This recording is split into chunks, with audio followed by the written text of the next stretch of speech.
everybody, welcome to BrickVault. My name is Mike. Today I have a 2018 Ninjago set for you, that is the Temple of Resurrection. This set is recommended for ages 8 to 14, that is set number 70643, and inside we have 765 pieces. Awesome selection of minifigures, 7 in total, plus a baby, a lot of these are exclusive. And we also get this great looking temple with a very cool morphing function. That was a really awesome set to build on a live stream. I'm gonna leave a link below if you're interested in watching that, but for this video we're gonna focus on the review. You don't even need crash sound effects anymore. Yeah, that was no crash sound needed. Like just destroyed it.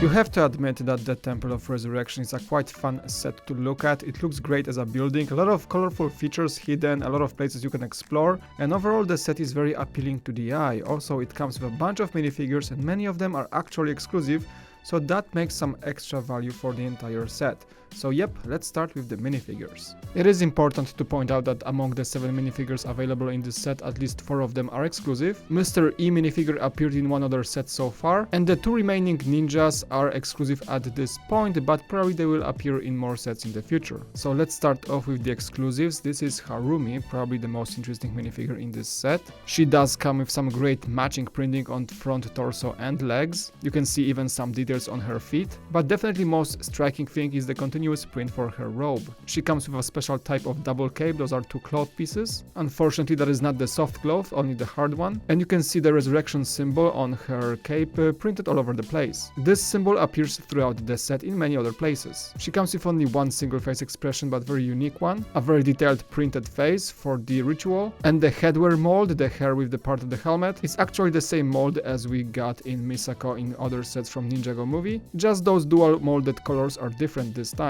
It is one of the best looking molds in the entire Ninjago line so far in my opinion, and all those elements make this minifigure a highly sought after. I think she looks amazing.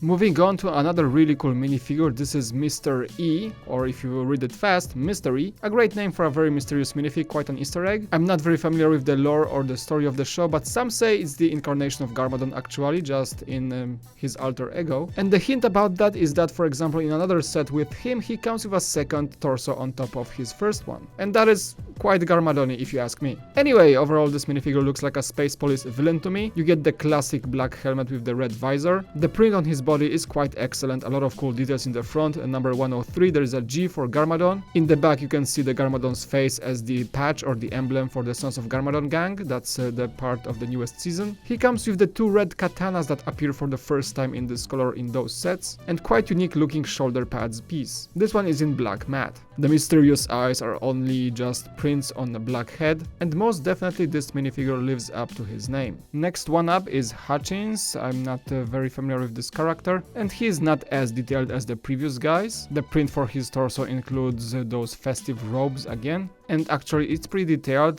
prints on the front torso, on the legs, and even on the feet. And his accessories include the golden shoulder pads, golden Garmadon's helmet with that bucket handle at the top, and a golden staff. There's also a small print in the back, and we only get one single face expression, but pretty detailed one. This one has some scars on the face and an eye patch. Next up is the man of the hour, that is Garmadon, and at first look he doesn't look exclusive, but if you look closely you can see the custom printing for his purple ooze or some sort of a skeleton underneath that armor just shining through in the middle. That alone makes this guy exclusive, but when it comes to face expression and the rest of the parts of his body, I think we've seen that before.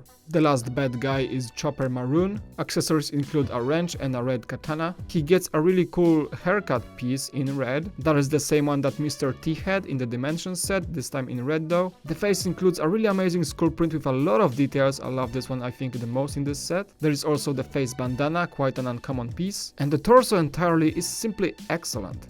It definitely fits this biker gang theme with no sleeves, just a leather vest. A lot of cool ghastly prints of skulls in the front, zippers and belts. And in the back you can also see the sprayed on or something ghastly apparition of Garmadon's face. I think that is the best print in the entire set by far. Here is Lloyd. We get the same two-piece mask that came in the Ninjago movie sets first. Two expressions of his green ninja look that I think I've seen before already. The print itself is not exclusive. It appeared already in, for example, the Nightcrawler set, but that guy had no scabbard. Here we have a dark metal scabbard with two katanas and a different sword in his hand, and basically he looks like a proper Lloyd should look like. His brother in arms in this set is Cole. That is the first time he appears in the Sons of Garmadon printing. The face expressions are typical of Cole, this tough look on both of them. We of course have the dual piece headwear. There is the scabbard with two katanas, and as usual the Cole's weapon of choice, the hammer. And next to all of that there is also a small baby. There is just a few parts with the baby head that comes with his own backpack, and I think from what I know that is a reincarnation of the good Garmadon. In the set it's simply called the Mysterious Baby.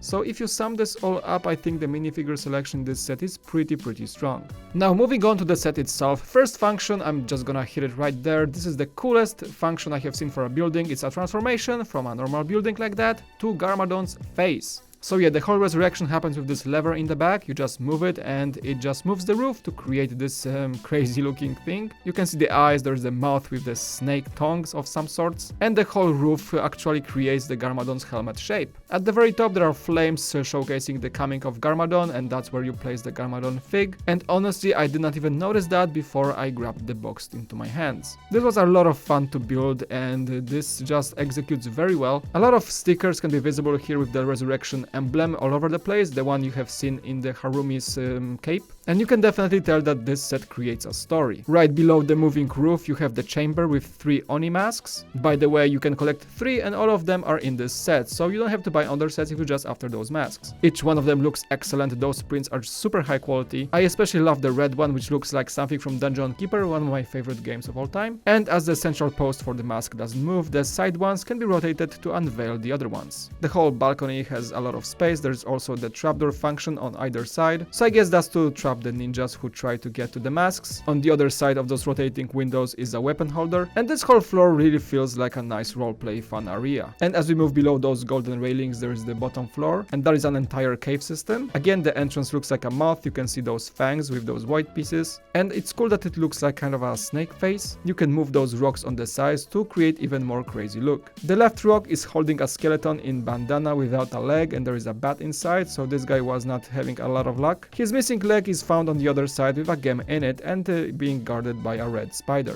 I guess there's another story to be told right here. The other side of the lower cave is holding some containers for more weapons. There is also the access to dimensioned caves from the inside using those kind of doors or covers with imprints of the prophecy of the Garmadon, I think. It basically shows how Omni masks are used to resurrect him, and I think it says that he's being born in flames and smoke, which actually shows at the top of the set with those flames that I mentioned. The whole set just feels so complete and so well put together. I think it's gonna be a lot of fun to all the Ninjago fans to constantly play the Resurrection of Garmadon process. I was really enjoying building it, and with Ninjago for me it's sometimes a hit or miss, and definitely being biased after excellent Ninjago movie sets, I wasn't expecting much of this one. But the overall result was simply excellent, and I can recommend this set to everyone who likes to just play with Ninjago sets and have some good storytelling. Combine that with an excellent choice of minifigures and you get yourself a very well priced set with a very good value.